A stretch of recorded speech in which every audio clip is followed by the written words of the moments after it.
After its defeat in World War II, Japan gave up control of the Korean peninsula. The Soviet Union and the United States agreed to temporarily divide the peninsula along the 38th parallel. The northern half was controlled by the Soviet Union and became a communist state. The southern half was supported by the United States. The North and South Korean governments kept an uneasy peace through the late 1940s. Then, in June 1950, Joseph Stalin, the General Secretary of the Soviet Union, approved the North Korean plan to conquer the whole peninsula. The North Korean leader, Kim Il-sung, planned to forcibly unite the peninsula under communism. On July 15, 1950, tanks rolled across the 38th parallel.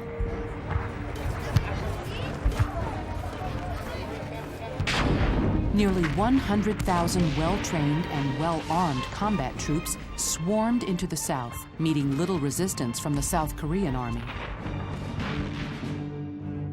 The United States supported South Korea and its president, Syngman Rhee, while the Soviet Union funneled money and weapons into communist North Korea.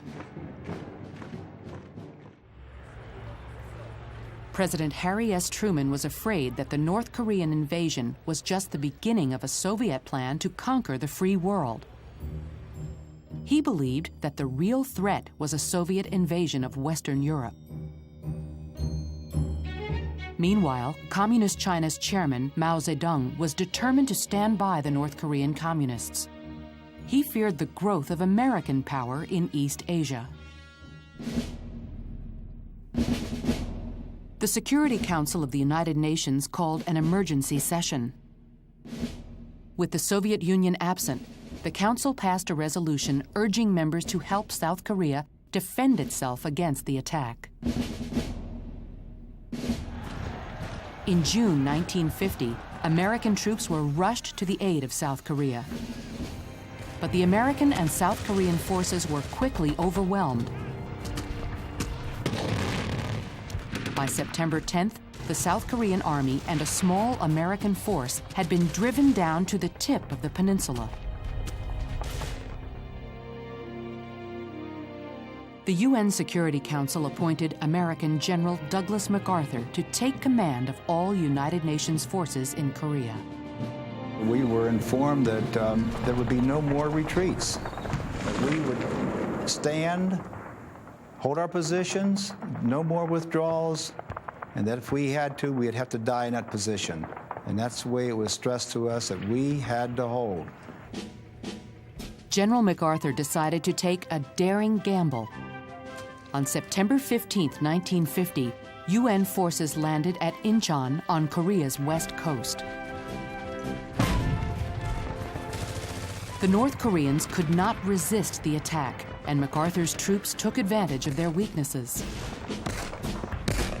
Soon after, the North Korean forces retreated, and Incheon was firmly in the hands of the United Nations forces. General MacArthur had won an important battle against the communists, and President Truman ordered him to drive the North Koreans back across into North Korea.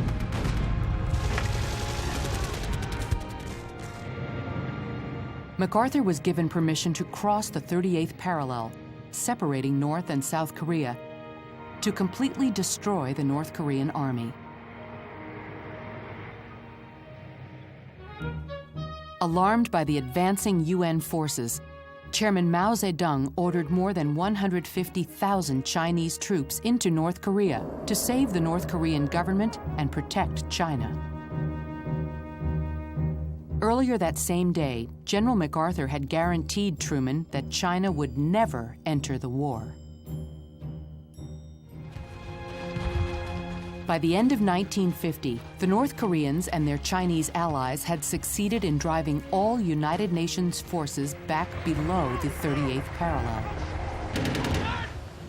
Frustrated, General MacArthur planned to expand the war into China. In war, there is no substitute for victory, he said, and that meant all-out war with China. MacArthur even proposed using atomic bombs against the Chinese. But Truman, afraid of bringing the Soviet Union into the war, said no. The President and the Joint Chiefs of Staff at the Pentagon refused to listen to MacArthur's demands, and soon the United States government replaced General MacArthur. By June of 1953, both North Korea and the United Nations forces held their ground at the 38th parallel, roughly the same point where the war had begun.